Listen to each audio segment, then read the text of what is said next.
আউযু বিল্লাহি মিনাশ শাইতানির রাজীম। বিসমিল্লাহির রহমানির রহিম। সংগ্রামী ছাত্র জনতা, প্রিয় নোয়াখালীবাসী, আসসালামু আলাইকুম ওয়া রাহমাতুল্লাহ।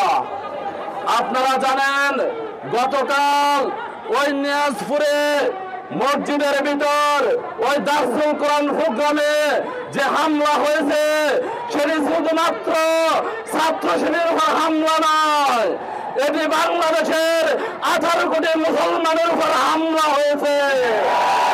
এদেশের তৌহিদি জনতা এই হামলাকে ধিক্কার জানাচ্ছে।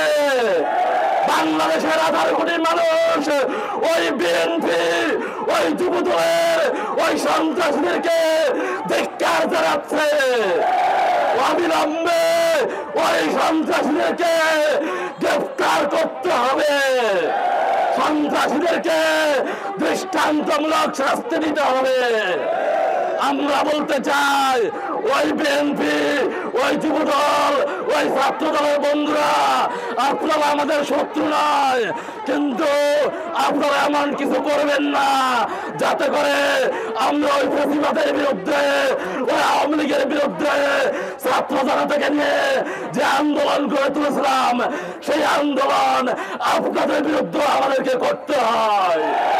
আমরা জানি ওই ডাকসুতে, জাকসুতে, রাকসুতে এবং ঝাকসুতে হারার পরে আপনাদের মাথা ঠিক নাই।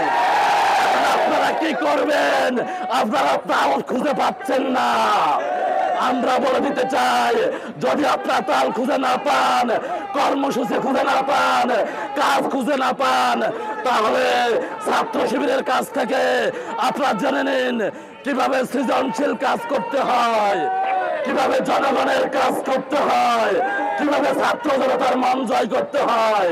কিন্তু সন্ত্রাসী টেন্ডারবাজি, ওই টেম্পল স্ট্যান্ড দখল করে ছাত্র শিবিরকে মোকাবেলা করতে পারবেন না। ছাত্র জনতা আপনাদের সকল সন্ত্রাসকে রুখে দিবে।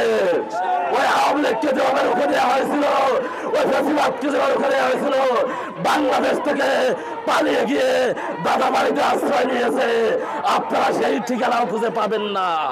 এজন্য